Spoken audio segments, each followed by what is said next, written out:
是阿卜杜拉，我来自新疆哈密。我是海装风电公司的一名操作工，我的工作就是天天跟这样大型机器打交道。男孩子嘛，天生对这样的机器感兴趣，我也不例外。这就是我的爱好和我的工作完美结合在一起。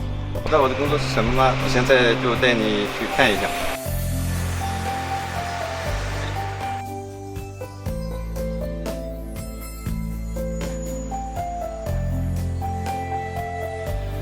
我们每年都组装很多这样的机组，我很喜欢我现在的工作。每组装一个机组，我心中都有一种说不出的成就感。因为热爱，我选择了一份这样的工作，每天生活得很开心。我现在在新疆生活得很幸福，这就是我生活和热爱的地方。